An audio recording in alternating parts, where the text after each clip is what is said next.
um abalo sísmico, para um terremoto, para um chacoalhamento, onde cenários novos vão sendo produzidos, né, a partir daquela cisão, daquele corte que foi feito. E no verso 17 foi dito assim: e Adão disse: visto que atendeste à voz de tua mulher e comeste da árvore que eu te ordenara, não comesses, maldita é a terra por tua causa.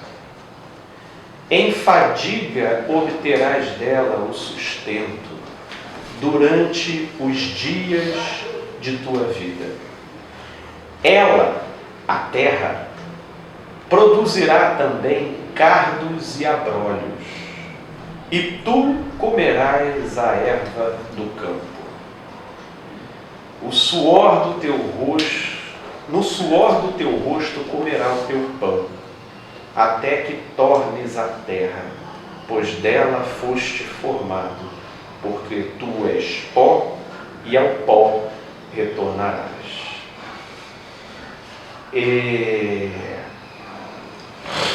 Cardos e abrolhos. Eu tive refletindo esses dias nisso daqui, porque falar em cardos e abrolhos, se a gente pudesse utilizar uma ideia que assemelha a isso, nós iríamos pensar nas ervas daninhas. Né? A versão aqui está espinho e ervas daninhas. Espinhos e ervas daninhas. Para quem costuma cultivar vasos de plantas, quem costuma cuidar, sabe muito bem do trabalho que as ervas daninhas dão. É tipificado como erva daninha tudo aquilo que cresce no que você cuida, à revelia do que você plantou. Você coloca lá o vaso, coloca uma espécie de planta, está lá você regando, daqui a pouco, juntamente com aquela planta que você plantou, está lá crescendo um capim, está lá crescendo uma vegetação que você não quer que cresça. E dependendo da qualidade da terra, nasce com uma profusão tal que da noite para o dia você tem que ficar colhendo. E não pode demorar muito para colher, porque se você for marcar um tempo, a raiz penetra de uma tal forma que para você arrancar com raiz e tudo, ela vem puxando a raiz da que você quer que fique e acaba danificando a planta que você colocou ali para cuidar. Então, esse é um trabalho, né, que te coloca numa atividade de constante observação, para que você possa estar ali o tempo todo dando a manutenção de preservar a planta que você gostaria de ficasse, porque ainda tem mais um detalhe. Um vaso que prolifere o nascimento de cardos e abrolhos, ou seja, das ervas daninhas, as ervas daninhas dão conta de extrair daquele solo o alimento que seria pertinente para a planta que você quer que fique. Então a terra fica muito mais saturada e a planta que você gostaria que desabrochasse não ganha a vida e a exuberância que deveria, caso ela tivesse as propriedades e os nutrientes daquela terra só para ela. Então, por uma série de fatores, você não pode alimentar cardos e abrolhos, salvo você deseje diretamente cultivá-los. Mas para jardinagem, eles têm, ou para uma boa decoração, ou para aquilo que vale a pena ali, o bom uso desses instrumentos para você ir cuidando, eles não têm o menor significado. Primeiro porque, cara, vocês forem ver o meu terraço, até na junção da parede com o piso eles nascem, né? Cardos e abrolhos é você ter um solzinho um espaçozinho e uma águazinha caindo ali de vez em quando, eles nascem nos espaços mais improváveis que você possa imaginar. Eles brotam. São os cardos e abrolhos que vieram. Né? Isso, para mim, é uma representação arquetípica imensa do que acontece dentro da gente. A queda produziu dentro da gente cardos e abrolhos. O Evangelho, ele propõe para a gente tipos de plantas que são lindas de você cultivar. Como é lindo de a gente poder cultivar a bondade. Como é lindo de a gente poder cultivar a fidelidade. Como é lindo a gente poder cultivar a fé. Como é lindo a gente poder cultivar, imagina, no jardim da sua interioridade, você lá com uma terra frutífera, bem tratada, vitaminada e nascendo toda sorte de frutíferas ali. A frutífera do amor, a frutífera do domínio próprio, a frutífera do longânimo. E aí você está regando ali o tempo todo. Todavia, nessa terra aqui, existe algo relativo a essa terra aqui, que vai voltar para essa terra aqui, e que a gente vai ter que conviver com isso. O fenômeno humano pós-queda virou um indecifrável encontro entre o sublime e o profano, entre o sagrado e o animal. E não tem sublimidade que você possa alcançar e que dentro dessa natureza aqui não vá dividir espaço com a versão mais primitiva de uma animalidade dentro da gente. E isso vai surgindo na gente pela via de cardos e abrolhos. E é isso que leva muita gente a se confundir na sua leitura interior. Por quê? Porque a gente fica idealizando um projeto de espiritualidade que pressuponha o fato de que no vaso de terra da nossa mente só vai brotar aquilo que conscientemente a gente intencionalmente faz surgir ali. E aí, por exemplo, depois de uma reunião dessa daqui, a gente sai daqui internurado com o amor, e aí desabrocha a pétala da vida do amor dentro da gente, até você entrar no seu carro e levar uma fechada. Ou até você receber uma mensagem no telefone e aquilo te causar uma preocupação que gera uma linha de vibração dentro de você, e aí, pum, no mesmo vaso onde tinha uma planta sublime, nascem os cardos e abrolhos. E eles estranhamente passam a coexistir naquele mesmo espaço. E isso causa muita estranheza. Só que quem ainda não se acostumou com o fenômeno dos cardos e abrolhos, eu fico imaginando Adão e Eva logo pós-saída do Éden. E que porque nascem cardos e abrolhos, então eles já veem naquilo a derrota. Eles já veem naquilo uma suposta denúncia da inviabilidade da vida se fazer vida novamente. Porque naquilo em que outrora apenas a vida predominava, agora ter num vaso dividindo espaço com aquilo que é intruso, dá a sensação de que nós estamos eternamente presos, de que nós estamos irremediavelmente tomados pelo assalto de nascimentos espontâneos e invasivos daquilo que não está ao nosso controle. E isso nos choca, isso nos perturba, e é justamente esse choque e essa perturbação que geram combustível para a proliferação dos cardos e dos abrolhos.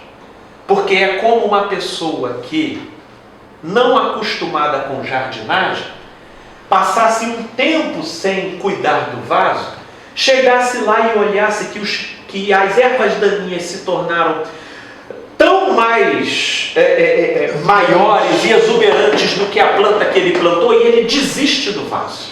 Sabe? Não, pelo amor de Deus, eu não plantei nada disso daí, eu tenho que comprar outro vaso. E aí desiste do vaso. Não.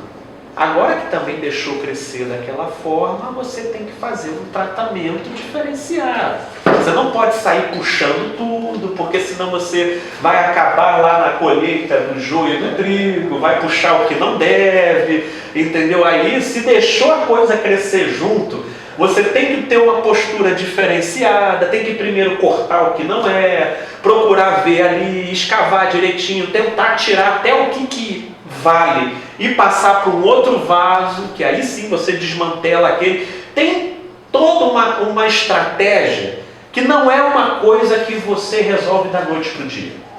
O que você resolve da noite para o dia é quando você identificar o que seja erva daninha no início.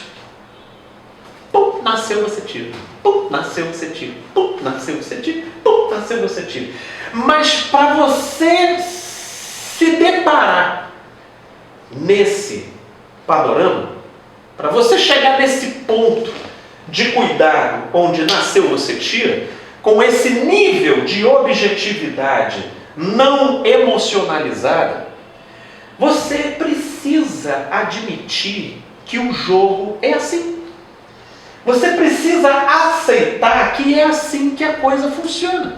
Pode parecer simples o que eu estou falando, mas, por exemplo, eu já vi, no que diz respeito à jardinagem, pessoas dizem: ah, Felipe, é que eu não tenho tempo, cara. Você tem que ficar o tempo todo tirando. E tem, cara. Você tem que dizer, tá, até você ver, você empurra, você puxa. Até quando eu estou de bobeira, eu dou uma passeada assim, eu já vou, ó, pum, pum, pum, pum, tirando.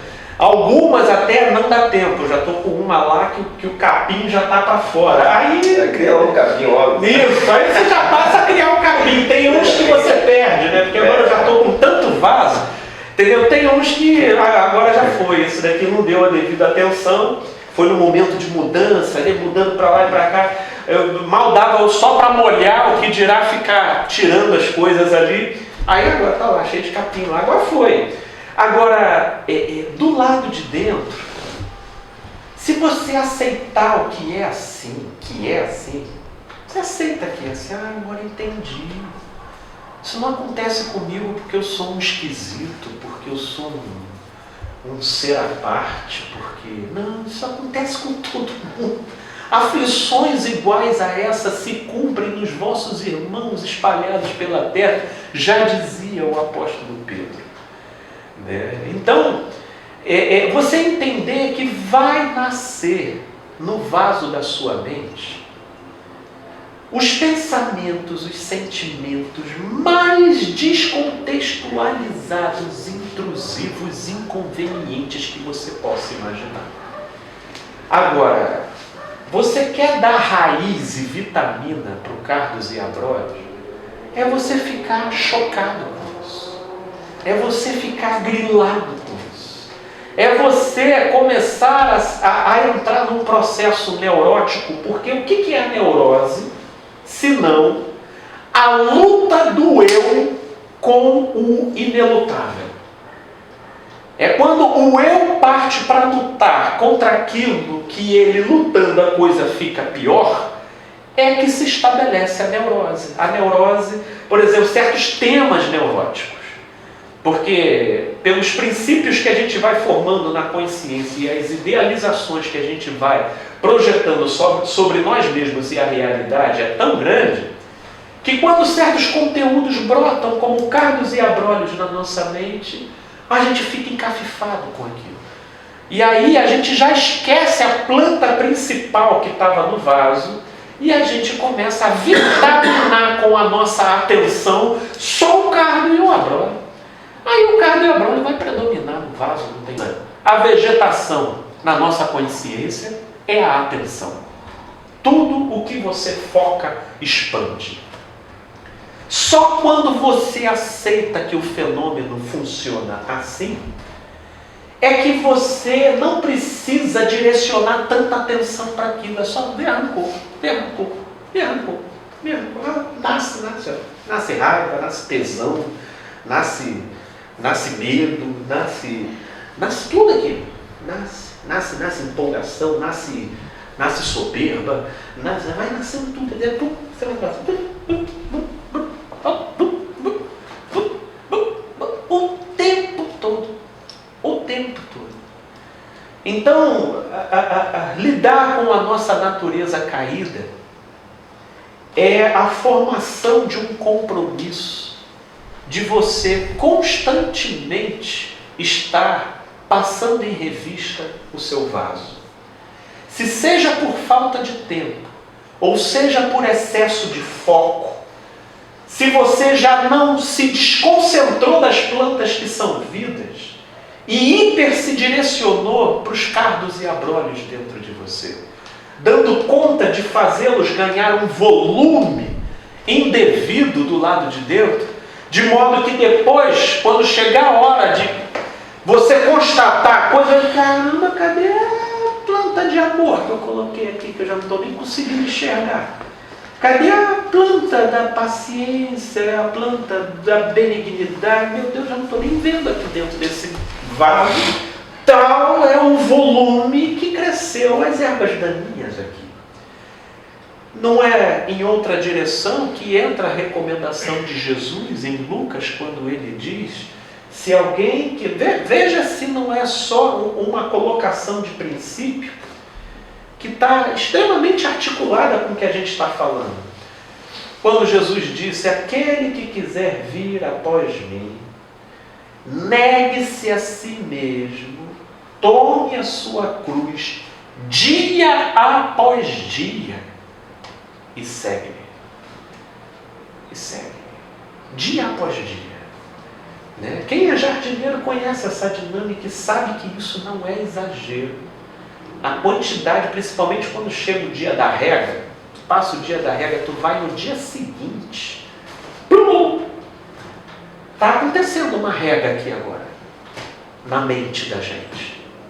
E, sem sombra de dúvida, está sendo aqui estimulado a fé, o amor, a harmonia, a benignidade, a fidelidade, a temperança. Mas não pressuponham vocês que enquanto aqui, que vai ser só isso que vai desabrochar no vaso da mente. Não vai. Tudo aquilo que você rega alimenta a planta principal que você está tentando focar, mas inevitavelmente vai fazer desabrochar cardos e abrolhos. Vai nascer. Eles vão coexistir aí do lado. Antes, eu durante muito tempo eu fiquei encafifado com essas coisas, assim, principalmente na minha época de igreja. Eu via que tinha o Marcos Vinícius, que foi músico, ele devia conhecer essa situação. Eu conheci uns camaradas que eram músicos, porque assim, na cabeça deles, quando eles iam ministrar no culto da noite, para nada de ruim aparecer na mente deles, eu tinha um camarada que passava o dia inteiro dormindo, saca? Aí ele dormia o dia inteiro, ele só acordava para ir para o culto, assim, sabe? Para não aparecer na mente dele nada que na interpretação dele desvirtuasse ele daquele momento ali, que seria um momento sagrado, onde ele precisava estar santificado para poder apresentar o melhor desempenho possível. O que é isso senão uma mentalidade neurotizada com o surgimento invasivo dos cardos e abrolhos? Que brotam assim.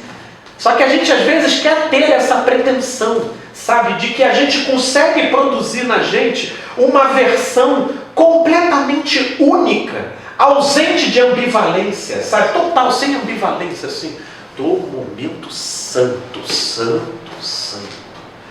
tudo em mim exala a santidade. sabe? Aí mas você vai olhar para o cara, não por quê? Porque eu dormi o dia inteiro, eu não tive um mau pensamento, sabe? E aí o sujeito, ele vai trabalhando já com uma arquitetura fadada à neurose. Porque se numa mentalidadezinha assim, o sujeito assiste um comercial que aparece meia banda de uma bunda ali, e aí deu um tesãozinho assim, acabou, meu amigo. Aquele cardo que nasce ali vira uma árvore no vaso. Porque... E fora do evento de tocar ali na meditação, tudo isso já vai ser válido já. Né? Daí as fortes. Ok. Entendeu? Entendeu? Depois tem a dinâmica. Pô, o cara vai tocar ali, vai ter um evento, aí eu tenho que dormir, né? Dormir no caso dele. Cada um tem o seu... seu ritualzinho de limpeza. Porque né? de limpeza. Olha, se um jardineiro partir, eu às vezes uso certos macetes para tentar preservar num certo vaso de crescer as ervas daninhas. Aí eu uso cascalho de casca de pinos, de árvore de pino, e coloco em volta. É para isso. Ainda assim nasce. Você coíbe, né? Você tenta dar uma inibida, mas ainda assim nasce. E cara, não adianta você ficar encafifado com isso, não adianta você ficar grilado com isso, porque aqui, ó, lá no Éden, isso é arquetípico, isso está inerente, a gente vai viver com essa ambivalência. Para dizer a verdade, foi essa ambivalência que nos garantiu o perdão, né? Porque se não tivéssemos à disposição a ambivalência, nós teríamos tido o mesmo destino de alguns anjos. Pois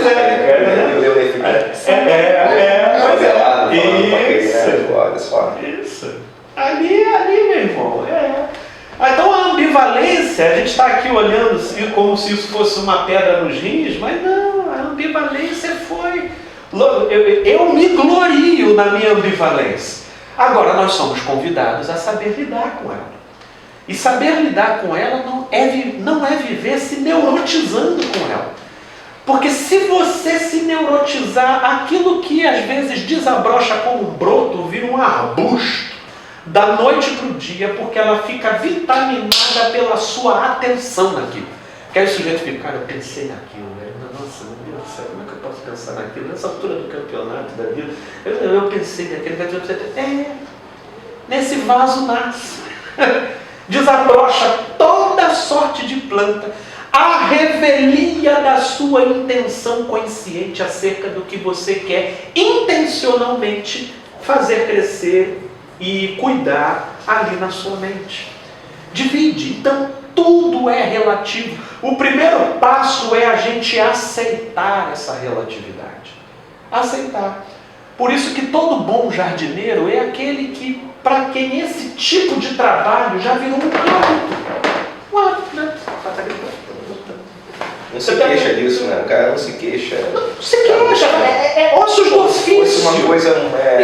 Isso, faz parte da... Você não está cuidando de vaso? Então vamos lá. Isso. Era mais fácil quando eu era religiosa. Eu jogava pro diabo. Ah, sim. Faz o quê? Jogava pro diabo. Quantos irmãos meus? Eu tive um irmão que ele uma vez falou assim: nossa, a fulana subiu no altar, né? Aí já vi uns pensamentos assim: foi o diabo que me fez pensar aquilo. Tá? Isso. E quando vem na minha mente algumas coisas, que não necessariamente não é na área sexual, mas ela pode até ser, mas qualquer coisa. Eu jogava também na conta dele. Na conta dele. Agora não jogo mais, agora fica mais difícil. Isso. O diabo, ele de fato, ele virou uma tese necessária para despressurizar um sistema completamente embaralhado no modo como ele lida com a intrusão dos cardos e abrórios na mente, né? Só que como os cardos e abrórios proliferam com tanta intensidade, porque ele é próprio, se você for para a jardinagem você vai ver isso, não é de estranhar que o diabo seja mais falado do que Deus. Porque para imaginar, esses pensamentos intrusivos, como é próprio da nossa essência e da nossa natureza encher, e a pessoa endereçando isso ao diabo, ela vai se sentir muito mais em interação com o diabo do que com Deus. Por isso é que são pessoas que precisam estar o tempo todo vestindo as roupas mais fechadas, frequentando cada vez mais intensamente a igreja, orando cada vez períodos mais prolongados, porque fazendo jejuns mais sofisticados, porque elas vão trabalhando com essa pressuposição de que no vaso dela não pode desabrochar o que seja intrusivo, o que não tenha participação com a intenção consciente dela. E aí, como também o fato de ela acreditar que foi o diabo, e isso brota, então ela cria a batalha espiritual na cabeça dela, que é a mãe de todas as neuroses. Isso não é simples não, porque o diabo, ele como um ser, falando do diabo em si, realmente, ele é um ser inteligente que se alimenta daquilo que é feito o ser humano, que é o pó da terra, ele se alimenta da matéria-prima humana. Okay. E isso que você falou, né, Carlos e Abad, constitui também produtos da terra? Da terra, é do ser humano, é do pó. Isso. Que constitui, então a serpente ela lambe e se alimenta disso.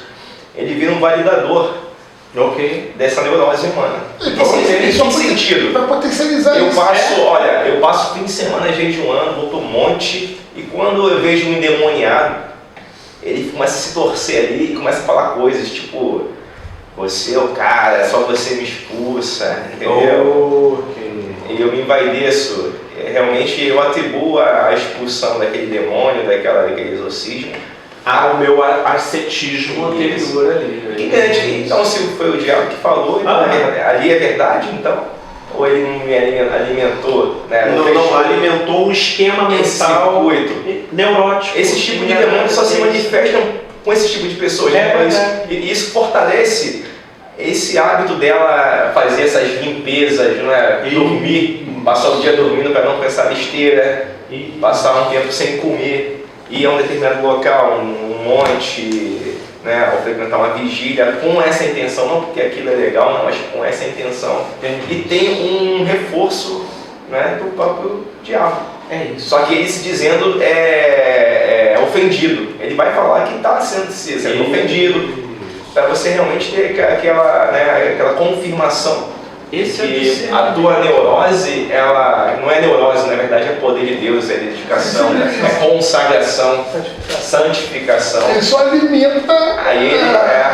Aí chega o otário, eu falei, eu me contorci todo, eu estava completamente confortável naquele ambiente ali, só que, claro, eu sou um ser mentiroso, eu tenho que fingir que eu estou me contorcendo e outra coisa, na interpretação dessas pessoas só existe manifestação demoníaca nesse formato. Nunca vai ser de uma forma funcional. Nunca vai ser um meio que se estereotipou, né, a possessão. Com o cara se convulsionando, babando, falando eu vou destruir, ou seja, com aquela caricatura quase dantesca. Agora falar assim, não senhor, você não tem que morrer não, você tem que ficar tranquilo. Esquece isso. Ou então a gente parte para o outro extremo. O extremo de não se ver. Não, mas não se vê. Você não se vê, não. Eu não tenho participação com isso, eu não tenho esses cargos nesse porque se transfere para o diabo, você não percebe aquilo como seu, você não visualiza que aquilo nasce do seu vaso. E isso é a porta de entrada para a neurose, e isso é o que ele se vale do pó da terra para retroalimentar e intensificar justamente o que mata a gente. Mas tudo fomentando uma degladiação do eu contra si mesmo. Rapaz, para ilustrar, né, essa situação, um conhecido meu do trabalho, ele chegava no ambiente da sessão se gabando, tipo, que a noite anterior ele expulsou 5 demônios. E até contava como é que o demônio era, e o vizinho chamava ele porque ele tinha moral para expulsar aquele demônio lá. O Supernatural. Isso, que ele falava assim, o demônio chegava com aquela voz heavy metal e falava assim, homem de calça.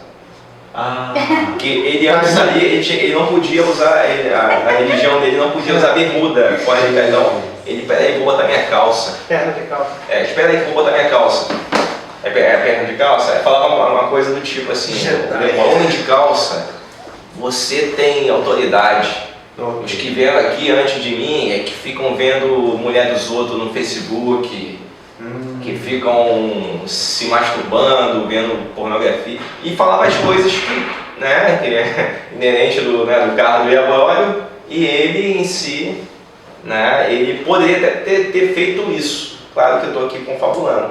Mas o fato dele fazer os rituais dele de consagração meio que expurgou tudo aquilo de ruim que ele fez. Sim. E impediu com que o demônio entregasse ele, denunciasse, e muito pelo contrário, o demônio louvou, chamou ele de homem de calça. Olha só a negócio dele de homem de calça, eu tô aqui, eu tô queimando, só você tem, olha só. É notório você perceber como que...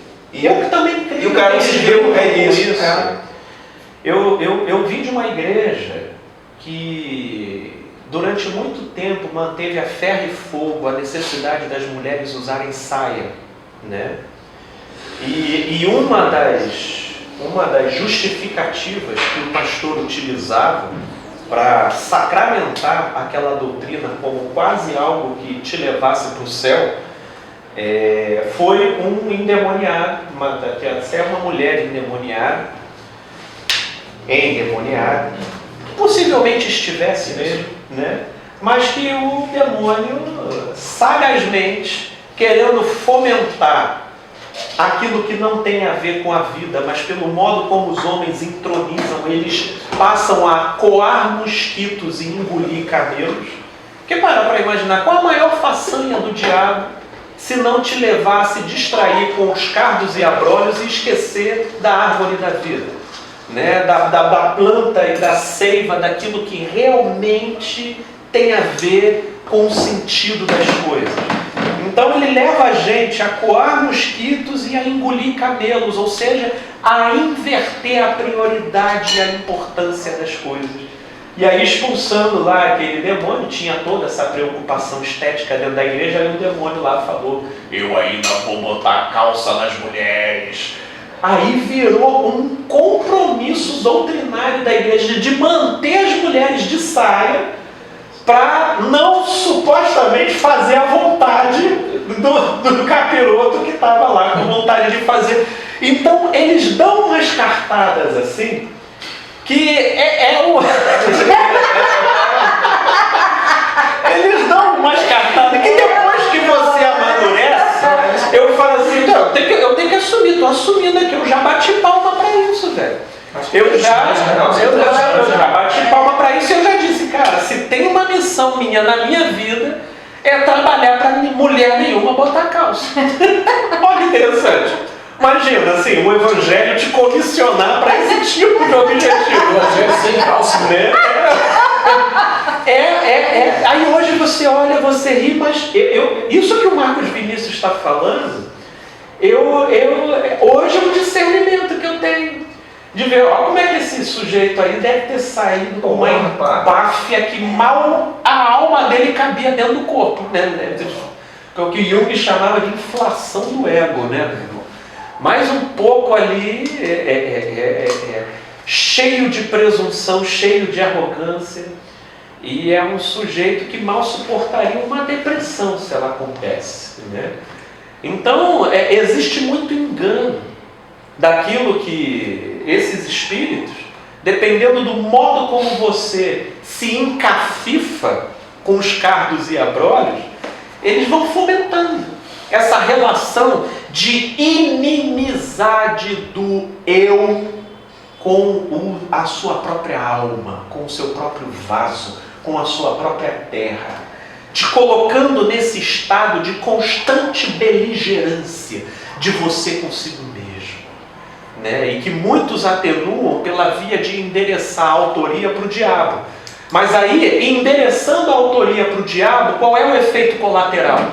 É uma constante sensação de vulnerabilidade.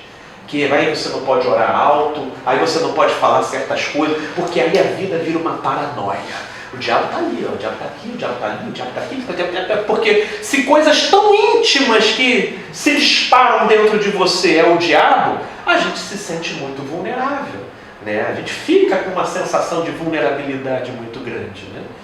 Eu vou compartilhar a impressão de Paulo em Romanos 7, início do 8, que é a chave, né, para a gente desenvolver essa relação de compromisso, essa relação harmônica com a nossa própria natureza, ao mesmo tempo que nos colocando na linha desse compromisso de ir retirando as ervas daninhas em favor das plantas de vida, todavia num compromisso desneurotizado, objetivo, como quem aceitou que é assim que a coisa funciona e sem querer ficar num estado de luta e neurose consigo mesmo. Então, para isso a gente pega aqui Paulo. Primeiro vem a constatação de Paulo e depois vem a medida da solução que ele propõe. Romanos 7, versículo 24. Ele diz: desventurado homem que sou, quem me livrará do corpo desta morte? Essa é uma constatação que faz. Eu olho assim para os cardos e abrolhos aqui o tempo todo. Desventurado homem que sou. Graças a Deus, por Jesus Cristo nosso Senhor, de maneira que eu, de mim mesmo, com a mente, sou escravo da lei de Deus, mas segundo a carne da lei do pecado. Viu a constatação aí? O sublime dividindo espaço com o profano. Essa é uma leitura existencial. Aceita que dói menos. Entendeu? Aceita sim. Sim, é assim. Agora, para lidar com isso sem se neurotizar, de forma a você não coar mosquitos e engolir camelo, priorizando justamente o que era para ser tirado e esquecendo e deixando morrer por inanição aquilo que deveria ser alimentado, você precisa passar para o capítulo 8 de Romanos, versículo 1, que diz o seguinte: agora, pois, já nenhuma condenação há para os que estão em Cristo Jesus, porque a lei do Espírito da vida em Cristo Jesus te livrou da lei do pecado e da morte. Portanto, nenhum cardo e abrolhos determina a sua sentença. Eles surgem, mas eles não definem quem você é. Eles não anulam uma aceitação maior, que unilateralmente decidiu nos amar. E isso eu aceito pela fé. De modo que no vaso em que eu planto o amor, por vezes nasce o ódio, mas eu posso arrancar o ódio sem culpa e sem me penalizar, porque eu estou fiançado pela fé num amor que me amou do jeito que eu sou. Só assim a colhedura dos cardos e abrolhos acontece sem neurose, porque eu me creio perdoado e amado. E não é porque eles brotam que eu então sou aquilo que eles brotam. Eles brotam e eu tenho a liberdade de tirar e manter aquilo que me interessa alimentar no vaso da minha consciência, sem peso, sem neurose, sem medo, sem culpa. Isso é graça. Isso é graça. Somos todos convidados a sermos jardineiros do nosso coração, dia após dia após dia, sem culpa, sem medo, sem neurose, baseados nesse amor, que em Cristo não há mais nenhuma condenação. Só vai lá, arranca e muda o tema. Passa, vira a página. Isso aí, Felipe, até um convite também a olharmos para o próximo com graça. Amém. Também, porque muitas vezes nós olhamos para o próximo e só vemos somos sabrosos. A gente não vê a árvore. A árvore da vida. É isso. Também existem só abrolhos também, né? tem alguns que são só abrolhos, esse que é o problema. O problema todo é esse, né? Olhando assim com graça, a gente vai ter momento que a gente vai ver também em algumas situações somente cardos e abrolhos, porque um dia aquilo que estava de bom foi realmente cauterizado. O fato é que se esse trabalho for exercido do lado de dentro, ele desescama os olhos para um discernimento mais apropriado para o lado de fora. Quando eu mesmo não sou uma pessoa grilada e auto-beligerante com os meus próprios cardos e abrolhos, mas me lancei a tarefa paciente de um jardineiro, de ir lá trabalhando em favor do que seja planta de vida, isso inevitavelmente vai moldar o meu olhar na direção do próximo. De modo a eu perceber cardos e abrolhos e perceber plantas de vida quando houver. Quando houver. Vai se tornando mais perceptível, né?